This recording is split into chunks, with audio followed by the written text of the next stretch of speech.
Good morning, guys. I wanted to send out this video just to go over a few things for this week. Make sure everybody's in a good place. Make sure that I get a couple of things answered before questions are asked. This week, you guys are kind of pushing forward and continuing to work on your writing project 1. I hope that is clear for everyone, but I wanted to pull that up so that you guys understand kind of, first of all, where that information is, as well as, just kind of what the writing project 1 is, okay? So let me just kind of jump into that, okay? So we're going to kind of go back. I know we're already looking at week 3, but we're going to go back a little bit. So in week 1, obviously, we kind of introduced ourselves, right? And we were looking at some of our week 1 information, right? Moving forward, because that was really a light week, we began brainstorming some of our project 1 ideas, right? So within this information for week 2, you guys were given your instructions for the writing project 1. Writing project 1 is abbreviated as WP1. So writing project 1. Get it? Right? So when you go into the WP1, it gives you the narrative writing plan tools, which gives you your plan or helps you to begin writing for that. Your drafts are going to be due next Friday. Okay? That's first of all, and let me make sure that is still in, and this is the information for that, right? The narrative paper, which is writing project 1, this is the instructions for that. I'm going to pull up the actual PDF version of it, okay, so that way you guys will be able to see it. We can kind of quickly get to it. We're going to talk about it really quickly. Hopefully you guys know that, a narrative basically is just a story, right? But this story is going to be about you. It's going to be about something about your life, okay? This story is going to support a main idea, thesis, dominant impression, something about you. Now, I do want you to understand it cannot be a lie. It has to be something that really happened with you, okay? So you're choosing one of these prompts, okay? Option A, option B, option C. Option A has to be you choosing a time when you did something that took a lot of nerve, okay? A time when you didn't follow the crowd, or a time when you stood up for your beliefs. You're going to think about the details of that event, and you're going to write a 2 to 5 page story for your classmates and me, and you're going to tell me what happened, okay? Your narrative should show your readers why you decided to take that stand, why you decided to kind of, take that nerve, and then you have to give a lot of specifics, a lot of details of that event. Make sure with whichever option you choose, and I'm going to continue to read the other 2 options, but make sure, whatever you're sharing, make sure that you're comfortable with sharing this information, okay? Because again, this is your personal, this is your personal story. So make sure that whatever you're sharing, that it is something, that, you are comfortable with sharing, okay? Option B, we all have memories connected to our experiences. Think about an experience you feel that you'll always remember. Try to picture that time, that place, and the people that are involved. Try to remember everything you can about that experience. And then, of course, in 2 to 5 pages, you're going to write that story about that experience as you remember it. Be sure to include enough details and then, obviously share that experience. And then show why that memory stands out for you. Now, I tell my in-person classes, my seated students, you cannot write a story about something that happened to you when you were 2 months old, okay? And I always joke about this. You can't tell that story because obviously you can't remember that, right? Obviously that's something that your mom might have told you that happened. You can't tell me a story that, something that was told to you through the eyes of your mother or your grandmom or your pop, okay? It's got to be a story that you remember because I'm going to want to hear it from your perspective. So it's got to be something that you can remember, something that stood out for you, okay? So keep that in mind if you decide to choose option B, okay? Option C, you're describing your experience with the process of enrolling here at Shaw University. Think about the experience as a whole and provide background information, given that step-by-step process that you went through. to enroll, applying, being accepted, and starting your first semester here at Shaw. Describe any others that that were involved with your process and why. So like you can talk about your admissions counselor, you can talk about your counselors at school. Was it an easy process? What was challenging or hard about the process? How did you feel during that process? Like, what were your emotions, right? When the, and how, and when the start of the, was it, excuse me, when the start of the experience and when it was finished. How do you feel now that you're here, right? Is it worth it? What do you feel you're going to learn from this experience? I love that part, that you're embarking on, right? Because this is a huge, huge step. What are your goals for attending Shaw University? Your narrative should detail and explain this experience, because it's a special experience. Should be fluently, explained in 2 to 5 pages. Now, for all 3 options, you have to write 2 to 5 pages. At least it should be a minimum of 2. And I really do mean 2 full pages. If you don't come all the way to the bottom of that second page, and when I say, because it's an MLA, right? Students get confused with that. When I say 2 full pages in MLA format, right?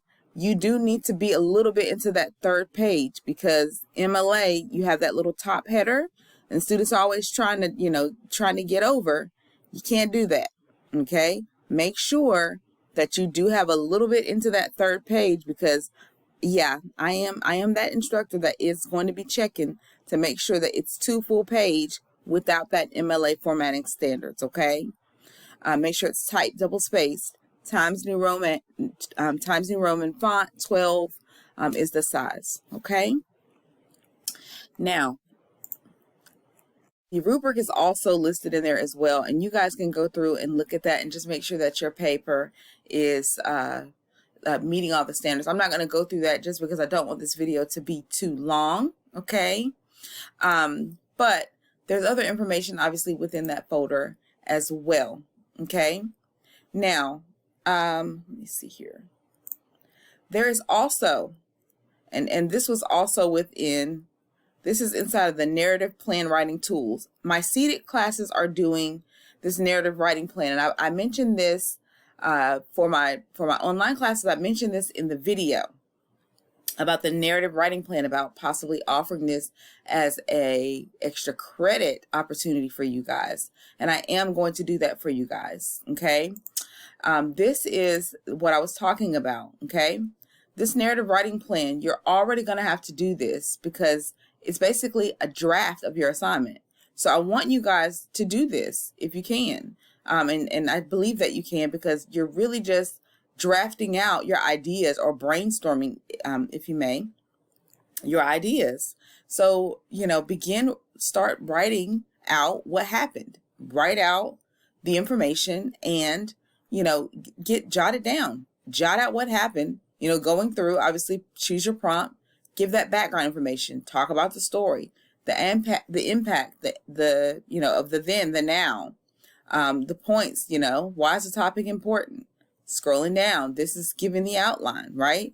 The thesis, the main idea. And of course, we're using implied thesis statement. And so I'm going to try to post some information on implied thesis statement. We talk about it a little deeper within the classroom. So I will try to see if I can post either a separate video, because I don't want to, again, have this video be too long. So I'll try to post either a separate video, or I'll see if I can just post just a small snippet of either a PowerPoint or something, so that you guys, my online folks, can have something on implied thesis statement so you guys can get familiar. Okay.